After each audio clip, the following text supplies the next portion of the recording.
Hey guys, how are you? Welcome to my YouTube channel English with DS Vasist, and today we will discuss about a poem How to Tell Wild Animals। और ये poem किसके द्वारा गई है? Caroline Wales के द्वारा ये poem लिखी गई है और इस पोएम को लिया गया है 10th क्लास की English reading book first flight से। तो आइए पोएम की रीडिंग स्टार्ट करते हैं और जानते हैं पोएम के बारे में। यदि आप मेरे यूट्यूब चैनल के साथ अभी नए जुड़े हैं तो प्लीज़ सबसे पहले आप मेरे यूट्यूब चैनल को सब्सक्राइब कर लीजिएगा और बेल आइकन को दबा दीजिएगा ताकि वीडियो के अपडेट्स आपको मिलते रहें। तो आइए पोएम की तरफ आगे मूव करते हैं और जानते हैं पोएम के बारे में। तो जैसा कि पोएम का टाइटल नेम है how to tell wild animal. यहाँ टेल का मीनिंग क्या है? टेल का मीनिंग है यहाँ पे आइडेंटिफाई। ठीक है, तो आप इस पोएम को ऐसे भी बोल सकते हो how to identify wild animals, मतलब वाइल्ड एनिमल्स को किस प्रकार पहचाने। तो इस पोएम के अंदर वाइल्ड एनिमल्स को आइडेंटिफाई किया गया है। इस पोएम को 7 स्टेंजा के अंदर डिवाइड किया गया है और 7 के 7 स्टेंजा के अंदर अलग अलग वाइल्ड बीस्ट के बारे में इंट्रोड्यूस करवाया गया है। तो काफ़ी ह्यूमरस पोएम है और इस पोएम के अंदर अलग अलग खतरनाक वे बताए गए हैं। ठीक है, वाइल्ड एनिमल को आइडेंटिफाई करने के कि वाइल्ड एनिमल्स को पहचाना कैसे जाता है। तो इस पोएम को आपको लाउडली पढ़ना है और साथ ही में स्ट्रॉन्ग एंड रेगुलर रिदम का भी ध्यान रखना है। तो आइए पोएम की रीडिंग स्टार्ट करते हैं, मूव करते हैं अपने फर्स्ट स्टेंजा की तरफ। तो फर्स्ट स्टेंजा जैसे कि बता रहा है यहाँ पे किसके बारे में? एशियन लायन के बारे में। तो फर्स्ट स्टेंजा के अंदर एशियन लायन को इंट्रोड्यूस किया गया है। तो आइए जानते हैं एशियन लायन के फीचर क्या क्या हैं। तो देखिए, if ever you should go by chance to jungles in the east. ठीक है, बाई चांस मतलब संयोगवश। ठीक है, एवर कभी भी, यदि कभी भी आपका संयोग बने, ठीक है, कहाँ जाने का? To jungles in the east, east side के जंगलों में। भाई यहाँ पे पोइट क्या बोलती हैं? पोइट ये बोलती हैं कि कभी आपका संयोग बने ईस्ट साइड के जंगलों में जाने का। देखो एशियन लायन जो हैं वो ईस्ट साइड के जंगलों में पाए जाते हैं। तो पोइट ये बोलती है कि कभी आपको मौका मिले ईस्ट साइड के जंगलों में जाने का, and if there should to you advance a large and tawny beast. ठीक है, यहाँ एडवांस का मतलब क्या है? आगे आना आपके। ठीक है, एकदम से आगे आना या फिर आपकी मुलाकात होना, मीनिंग चेंज हो रहा है अभी यहाँ। यदि आपके आगे अचानक से कौन आ जाए? ए लार्ज और ए टोनी बीस्ट। ठीक है, लार्ज का मतलब होता है यहाँ पे बड़ा और टोनी का मतलब होता है पीला भूरा रंग। बीस्ट का मतलब जंगली जीव। यदि आपके सामने, आपके आगे यहाँ एक बहुत ही बड़ा और पीले भूरे कलर का कोई जंगली जीव आपके सामने आ जाए, आपके आगे आ जाए। ठीक है, देखो पीले भूरे कलर का ये है एशियन लायन। ठीक है, यदि ऐसा जीव आपके सामने आ जाए इस कलर का, इफ़ ही रोयर्स एट यू, यदि वह जीव आपकी तरफ धाड़ता है, एज यू आर डाइंग, और आप ऐसे हो जाते हैं जैसे कि आप मर रहे हैं उसकी धाड़ सुन के, मतलब उसकी धाड़ इतनी डेंजरस है कि आपके प्राण आपके गले तक आ रहे हैं उसकी धाड़ सुन के। यू विल नो, तो आप जान जाओगे। क्या जान जाओगे? It is the Asian lion. ये कौन है? ये एक एशियन लायन है। तो देखिए फर्स्ट स्टेंजा के अंदर बड़े ही मतलब काफ़ी ही मतलब हास्यपूर्ण तरीके से, काफ़ी इंटरेस्टिंग वे से एशियन लायन को इंट्रोड्यूस करवाया गया है। तो पोइट क्या बोल रही हैं इसके अंदर कि भाई यदि आप इस साइड के जंगलों में कभी आपको मौका मिले या फिर कभी आपका संयोग बने इस साइड के जंगलों में जाने का और वहाँ आपका सामना हो जाए एक बहुत ही बड़े पीले भूरे कलर के जंगली जीव से, और उसकी धाड़ सुन के आपको ऐसा महसूस हो रहा हो कि जैसे कि आपके प्राण निकल रहे हैं। ठीक है, इतनी खतरनाक धाड़ है कि आपके प्राण आपके गले तक आ रहे हैं। तो मीन्स आप क्या समझ लोगे कि वो कौन है? वो एशियन लायन है।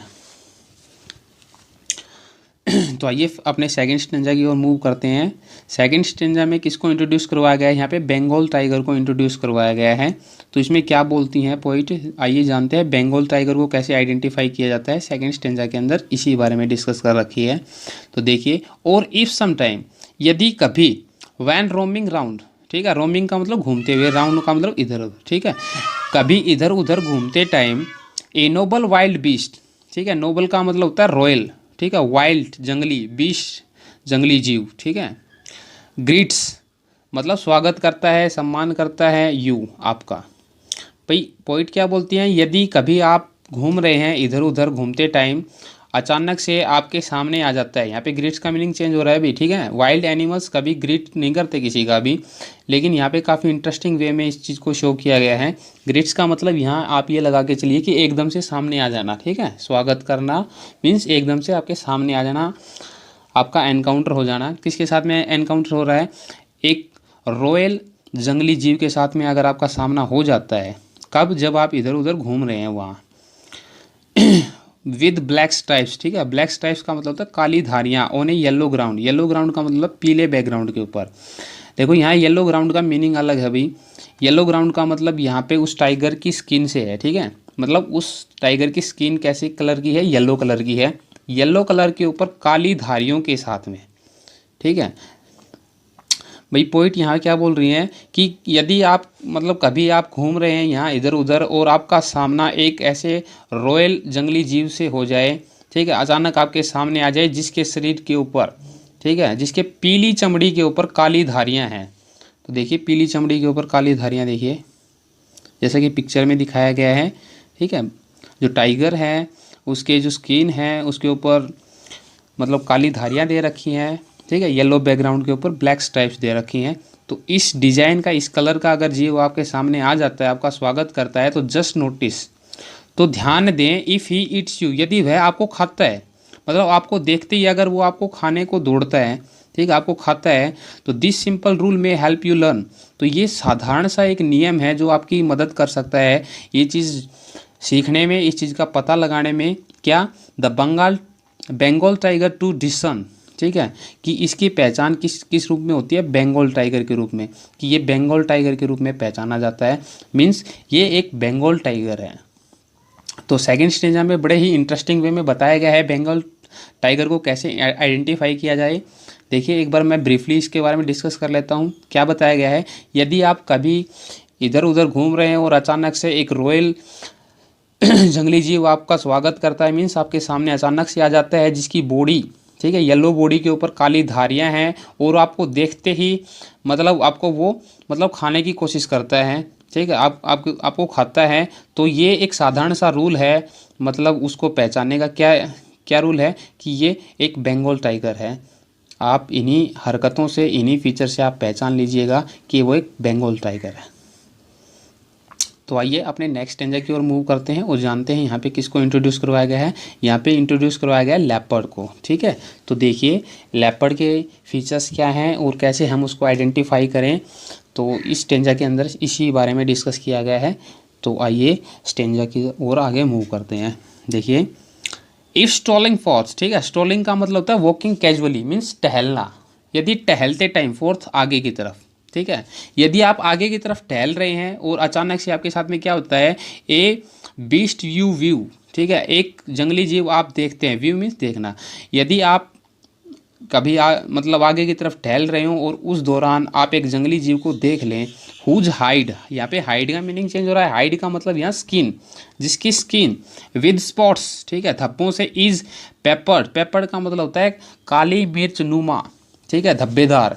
जैसे काली मिर्च जैसे धब्बे होते हैं ना, वो तो काली मिर्च जैसे जो धब्बे हैं उनसे पूरी की पूरी धब्बेदार जिसकी स्किन हो रही है, ठीक है, जिस जीव की हो मतलब पूरी स्किन के ऊपर काली मिर्च नुमा धब्बे हैं और उनसे उसका पूरा शरीर ढका हुआ है, कवर्ड है। As soon as he has left on you you will know it is the leopard. जैसे ही मतलब आपके सामने वो आता है ना और आपके ऊपर वो क्या करता है? लेफ्ट करता है। देखो यहाँ पे लेफ्ट की जो स्पेलिंग है उसमें थोड़ा सा मिस्टेक दे रखा है। ये पोइट को इतना तो लाइसेंस होता है कि वो वर्ड्स के अंदर थोड़ा बहुत चेंजमेंट कर सकता है एक रिदम को एडजस्ट करने के लिए, ठीक है। तो यहाँ पे स्पेलिंग उसने थोड़ी सी शॉर्ट कर रखी है। तो जैसे ही वो आपको देख के आपके ऊपर मतलब लेफ्ट का मतलब क्या होता है? किसी के ऊपर जंप लगाना, ठीक है, छलांग लगाना शिकार वगैरह करने के लिए, ठीक है। तो जैसे ही वो आपके ऊपर छलांग लगाता है तो आप जान जाओगे, क्या जान जाओगे? It is the leopard. ये कौन है? ये एक लेपर्ड है। It will do no good to roar with pain, ठीक है, it will do no good to roar with pain. यदि आप वहाँ पेन के साथ में, दर्द के साथ अगर आप चिल्ला रहे हैं, रोयर कर रहे हैं, धाड़ रहे हैं, चीख रहे हैं, तो कोई भी अच्छा नहीं कर रहे हैं आप, ठीक है, कोई फ़ायदे वाली बात नहीं है। He will only lap lap and lap again, वो आपके ऊपर बार बार ऐसे ही छलांग लगाएगा। तो लेपर्ड को आइडेंटिफाई किया गया है इस स्टेंजा के अंदर। क्या क्या फीचर हैं, आपको कैसे आइडेंटिफाई करना है, एक बार ब्रीफली मैं फिर से एक बार इसके बारे में डिस्कस कर लेता हूँ। यदि आप आगे की तरफ बढ़ रहे हैं, चहलकदमी करते हुए चल रहे हैं और अचानक से आपका सामना एक जंगली जीव से हो जाता है, ठीक है, जिसकी बॉडी कवर्ड है काली मिर्च जैसे धब्बों से, और वो आपको देखते ही आपके ऊपर क्या करेगा, छलांग लगाएगा, ठीक है, और तो आप जान जाओगे कि ये कौन है, ये एक लेपर्ड है, और वहाँ कोई फ़ायदा नहीं है रोने का, चीखने का, चिल्लाने का, वो आपके ऊपर ऐसे ही छलांग लगाएगा बार बार, ठीक है। तो देखिए इसकी बॉडी पूरी कवर्ड है, ठीक है ना, जैसे काली मिर्च जैसे धब्बे से पूरा शरीर ढका हुआ है, स्पॉटेड है। तो इस ये पहचान होती है लेपर्ड की। तो काफ़ी ही मज़ेदार पूर्ण तरीके से इस स्टेंजा के अंदर आइडेंटिफाई किया है, इंट्रोड्यूस करवाया गया है लेपर्ड से। तो आइए अपने नेक्स्ट स्टेंजा की ओर मूव करते हैं और जानते हैं कि नेक्स्ट स्टेंजा हमें किसके बारे में इंट्रोड्यूस करवा रहा है। बियर, भालू के बारे में इंट्रोड्यूस करवा रहा है। तो आइए जानते हैं कि एक बियर के, एक भालू के क्या क्या फीचर होते हैं और उसको कैसे आइडेंटिफाई किया जाता है। तो आइए स्टेंजा स्टार्ट करते हैं। If when you are walking round your yard, यदि आप वॉकिंग कर रहे हैं अपने यार्ड में, अपने आंगन में, गलियारे में, ठीक है, यदि जब आप वॉकिंग कर रहे होते हैं ना अपने यार्ड के अंदर, you meet a creature there, और आप वहाँ किससे मिलते हैं, एक प्राणी से मिलते हैं। भाई कभी अपने यार्ड के अंदर वॉकिंग करते हुए आप मिल लेते हैं, आपका सामना हो जाता है एक प्राणी से, ठीक है, who hugs you very very hard, जो कि आपको बहुत ही कठोरता से आपको हग करेगा, हग करता है, ठीक है। हग करना मतलब आलिंगन करना, गले लगाना। भाई वो क्रिएचर आपको बहुत ही हार्डली अगर हग करता है तो बी श्योर, तो श्योर हो जाएं इट इज़ ए बियर। ये कौन है, ये एक भालू है। देखो यहाँ पे हग करने का मतलब ये नहीं है कि वो एक्चुअली में आपको हग कर रहा है, ठीक है। भालू का एक फीचर होता है, क्या फीचर होता है, जब भी वो अपने शिकार का हंट करता है, ठीक है, तो वो क्या करता है, उसको बड़ा ही टाइटली तरीके से उसको हग कर देता है, ठीक है। हग करता है भाई, इतना कस के हग करता है कि उसका शिकार वहीं दम तोड़ देता है, जैसा कि इस पिक्चर में दिखाया गया है, ठीक है। If you have any doubts, यदि आपके कोई डाउट हैं या यदि आपको कोई संदेह है, तो आई गेस, तो मेरा अनुमान क्या है, he will give you just one more, ठीक है, क्रेस, ठीक है। क्रेस का मतलब होता है यहाँ पे प्यार भरा स्पर्श, ठीक है। यदि आपको कोई डाउट है उसको पहचानने के बारे में, तो मेरा तो अनुमान यही है कि वो आपको एक आलिंगन और करेगा, प्यार भरा स्पर्श और करेगा आपको, ठीक है। ये भालू के फीचर हैं, क्या है, एक बार ब्रीफली फिर से एक बार डिस्कस कर लेते हैं इसके बारे में। जब कभी भी आप वॉकिंग कर रहे हैं अपने यार्ड के अंदर और वहाँ आप मिल जाते हैं, आपका सामना हो जाता है एक जंगली जीव से, एक प्राणी से, जो कि आपको हग करता है वेरी हार्ड, काफ़ी कठोरता से आपको हग करता है, तो आप समझ जाइएगा कि एक बियर है, एक भालू है। और यदि आपको फिर भी कोई डाउट है उसको आइडेंटिफाई करने में, तो मेरा अनुमान ये है कि आपको एक हग और करेगा वो, ठीक है, एक प्यार से स्पर्श और एक बार फिर से करेगा वो आपको। तो आइए नेक्स्ट स्टेंजा की ओर मूव करते हैं। इस स्टेंजा के अंदर दो एनिमल्स के बारे में यहाँ इंट्रोड्यूस करवाया गया है, ठीक है। एक तो हाइना, ठीक है, मतलब लक्कड़भग्गा और मगरमच्छ, ठीक है। तो इन जंगली जीवों के बारे में यहाँ इंट्रोड्यूस करवाया गया है। तो आइए जानते हैं इनके फीचर्स और इनको कैसे आइडेंटिफाई किया जाता है। दो to distinguish beast of prey, ठीक है। बीस्ट ऑफ प्रे का मतलब होता है वो जीव जो शिकार करता है, ठीक है, जो शिकारी जीव के रूप में जाना जाता है, जो शिकारी जीव, ठीक है। नॉविस का मतलब होता है नवसिखिया, नया नया, कम एक्सपीरियंस वाला व्यक्ति, ठीक है। नॉन प्लस का मतलब होता है यहाँ पे उलझ जाना, मार खाना, घबरा जाना, ठीक है। यद्यपि, ठीक है, डिस्टिंग्विश का मतलब होता है पहचान करना, ठीक है। बीस्ट ऑफ प्रे, हालांकि एक शिकारी जीव की पहचान करने में एक नवसिखिया मार खा सकता है, उलझ सकता है। The crocodile you always may tell, tell का मतलब यहाँ अंतर करना, मीनिंग चेंज हो रहा है भाई, अंतर बताना, फ्रॉम द हाइना 10, ठीक है। तो आप एक क्रोकोडाइल और एक हाइना के अंदर, ठीक है, अंतर इस प्रकार से बता सकते हैं। कैसे बता सकते हैं, hyenas came with merry smiles, ठीक है। हाइनाज आते हैं आपके सामने, कैसे आते हैं, एक खुशी नुमा एक स्माइल के साथ में, ठीक है, एक प्रसन्नतापूर्ण एक स्माइल के साथ में आपके सामने आते हैं वो। But if they weep they are crocodiles, अगर वो रोते हैं तो वो कौन है, वो मगरमच्छ हैं, वो क्रोकोडाइल्स हैं। देखिए यहाँ पे हाइना जो हैं उनकी मैरी स्माइल में यहाँ डीप मीनिंग है। देखो लक्कड़भगे का फेस इस प्रकार से होता है कि आपको ऐसा लगेगा जैसे वो स्माइल कर रहा है। ठीक है, उसके फेस की जो स्ट्रक्चर है, बनावट है, वो इस प्रकार से है कि वो स्माइल करता हुआ लग रहा होता है। ठीक है, और यदि वो स्माइल करते हुए अगर आपकी तरफ आ रहा है तो मीन्स समझ जाइएगा वो लक्कड़भगा है। यदि वो रोते हैं तो वो क्या है, वो क्रोकोडाइल्स हैं, वो मगरमच्छ हैं। ठीक है, मगरमच्छ रोते हुए प्रतीत होंगे आपको, और आपको ये लक्कड़भंगे हैं वो मतलब ऐसे प्रतीत होंगे जैसे वो स्माइल कर रहे हैं। तो इन दोनों को ऐसे आइडेंटिफाई किया जाता है। इन दोनों में अगर आपको डिफरेंस जानना है तो ये चीज़ आपको जाननी होगी। ठीक है, मैरी स्माइल और वीप। तो आइए अपने नेक्स्ट स्टेंजा की ओर मूव करते हैं और जानते हैं। ठीक है, यहाँ पे किसके बारे में बताया गया है, किसको इंट्रोड्यूस करवाया गया है, कैमिलियन को। ठीक है, गिरगिट को यहाँ इंट्रोड्यूस करवाया गया है। देखिए पोइट क्या बोल रही हैं, the true chameleon is a small A lizard sort of thing. जो सही मायने में जो गिरगिट होती है ना, वो एक छिपकली की भांति होती है, एक छिपकली की भांति छोटी होती है वो। ही hasn't any years at all, उसके कोई कान वगैरह नहीं होते। देखो इसके कोई कान नहीं होते हैं, बिल्कुल एकदम छिपकली जैसे छोटा एक प्राणी है ये। ठीक है, गिरगिट।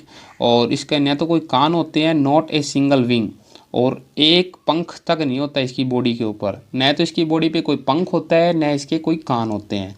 If there is nothing on the tree, यदि पेड़ के ऊपर कुछ भी नहीं है, यदि आपको ऐसा लग रहा है ना कि पेड़ के ऊपर कुछ भी नहीं है, ठीक है, it is the chameleon you see, तो आप वहाँ क्या देखोगे, एक कैमिलियन देखोगे आप पेड़ के ऊपर।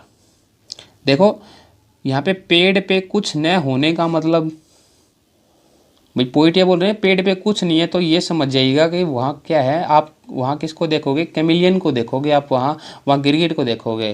तो इस यहाँ पे काफ़ी डीप मीनिंग है, जानते हैं। देखो गिरगिट का एक फीचर होता है, क्या फीचर होता है कि वो सरफेस के अनुसार अपने बॉडी कलर को एडजस्ट कर सकते हैं। जो गिरगिट जो होता है ना, वो किसी भी सरफेस के कलर के अनुसार अपने बॉडी के कलर को एडजस्ट कर लेता है, मतलब अपने बॉडी कलर को उसी प्रकार से ढाल लेता है जैसे कि जिस कलर का सरफेस होता है जहाँ वो बैठा होता है। ठीक है, यदि आप पेड़ के ऊपर देखोगे वहाँ को कुछ नज़र नहीं आ रहा है तो मीन्स समझ जाइएगा कि आप वहाँ किसको देखोगे, गिरगिट को देखोगे। यहाँ पे मतलब क्या है, देखो जब गिरगिट पेड़ के ऊपर होता है तो वो अपने बॉडी कलर को पेड़ के कलर के जैसा बना लेता है। ठीक है, ये उसका एक फीचर होता है। तो आप शायद दूर से आप नहीं पहचान पाओगे क्योंकि दोनों कलर सेम हो गए, उसकी बॉडी का कलर और पेड़ का कलर। तो यदि आप दूर से अगर आपको कुछ दिखाई नहीं दे रहा है पेड़ पे, तो आप समझ जाइएगा कि वहाँ क्या है, गिरगिट है। तो गिरगिट को ऐसे पहचाना जाता है। एक कहावत सुनिए ना, ये गिरगिट की तरह रंग बदलता है, मतलब सिचुएशन के हिसाब से अपने आप को एडजस्ट कर लेना, मतलब जैसा आप सरफेस के ऊपर बैठे हो वैसा ही आपका कलर हो जाता है। ठीक है ना, तो सरफेस के कलर के अकॉर्डिंग अगर आप हैं तो मीन्स आपको पहचाना काफ़ी मुश्किल हो जाता है वहाँ, क्योंकि आपका रंग जो है वो किसके सिमिलर हो गया, किसके अंदर मर्ज हो गया, सरफेस के कलर के अंदर मर्ज हो गया है। तो ये कैमिलियन का फीचर है, और कैमिलियन को इसी प्रकार से आइडेंटिफाई कर सकते हैं हम। तो काफ़ी इंटरेस्टिंग पोइम रही है, और उम्मीद करूँगा कि आपको पोइम अच्छी लगी और बहुत ही बढ़िया तरीके से आपको समझ में आई होगी। इसके वर्ड मीनिंग से एक बार आप देख लीजिएगा, इसकी रीडिंग आप फिर से कर लीजिएगा पोइम की। तो एक बार हम राइमिंग स्कीम के ऊपर थोड़ा सा डिस्कस कर लेते हैं। राइमिंग स्कीम बोर्ड के एग्ज़ाम में पूछी जाती है, 1 नंबर में आती है भाई। तो राइमिंग स्कीम को किस प्रकार सर्च करते हैं, तो देखिए राइमिंग स्कीम होती है जैसे जो स्टेंजा की जो लास्ट लाइन है ना, इसका जो वर्ड है, इसका जो देखो रिदम है वो किसके साथ मैच कर रहा है। देखो चांस को मैंने क्या नाम दिया, ए। ठीक है, अब देखो इसी के अकॉर्डिंग कोई रिदम वाला हम वर्ड देखें, चांस और एडवांस। ठीक है, दोनों का रिदम सेम है तो मैंने दोनों को क्या नाम दिया, ए और ए नाम दे दिया। सेम साउंड आ रही है तो ए नाम दिया। देखो ईस्ट, ये मतलब चांस से डिफरेंट साउंड है इसकी, तो मैंने इसको बी नाम दे दिया। ठीक है, ईस्ट को मैंने क्या नाम दिया, बी। ठीक है, अब देखूँ मैं बीस्ट, तो ईस्ट और बीस्ट की साउंड सेम है, तो मैंने इसको भी बी नाम दे दिया। ठीक है, अब देखो डाइन, ठीक है, डाइन एक अलग साउंड है दोनों से, तो मैंने इसको सी नाम दे दिया। और लाइन, तो ये भी सेम है, डाइन और लाइन, तो सी। तो इसका राइमिंग स्कीम क्या होगी इसकी, A B, A B C और सी, ये इसकी राइमिंग स्कीम है। ठीक है, तो राइमिंग स्कीम ऐसे ही आपको सर्च करनी है बाकी स्टेंजा में। और राइमिंग वर्ड्स क्या होते हैं, आपको पूरे वर्ड्स लिखने हैं यहाँ पे, ए बी के अंदर नहीं आपको, बल्कि पूरे वर्ड्स ही लिखने हैं। देखो राइमिंग वर्ड्स यहाँ कौन कौन से हो गए, जिन वर्ड्स की साउंड सेम है। देखो चांस और एडवांस की साउंड सेम है, तो राइमिंग वर्ड चांस और एडवांस हो गए। फिर ईस्ट और बीस्ट हो गया, और डाइन और लाइन हो गया। ठीक है, तो इसमें ये वर्ड हैं जो राइमिंग वर्ड्स हैं। तो राइमिंग स्कीम और राइमिंग वर्ड्स भी आपको समझ में आगे होंगे। यदि आप कोई सजेशन मेरे को देना चाहते हैं तो आप कमेंट सेक्शन में आके मेरे को बता सकते हैं। यदि आप कुछ पूछना चाहते हैं, आपके कुछ डाउट्स हैं, तो आप कमेंट सेक्शन में आके मेरे से पूछ सकते हैं। प्लीज़ मेरे यूट्यूब चैनल को सब्सक्राइब कर दीजिएगा। तो जल्दी मिलते हैं एक नई वीडियो में एक नई टॉपिक के साथ में। तब तक stay home, stay fit. Thank you, have a great day.